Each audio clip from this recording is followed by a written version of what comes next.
அல்லாஹ்வின் மக்களே, நமது கடந்த கால பாவங்களும் இனி செய்யப்போகும் பாவங்களும் ஒரே ஒரு நாள் நோன்பின் மூலம் மன்னிக்கப்பட வாய்ப்பு கிடைத்தால் அதை யார் தவிர்ப்பார்கள்?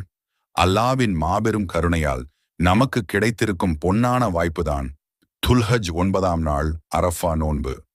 நபிகள் நாயகம் ஸல்லல்லாஹு அலைஹி வஸல்லம் அவர்கள் கூறினார்கள், அரஃபா நாளின் நோன்பு அதற்கு முன் ஒரு வருடமும் பின் ஒரு வருடமும் செய்த பாவங்களுக்கு பரிகாரமாக இருக்கும் என்று அல்லாவிடம் நான் எதிர்பார்க்கிறேன்.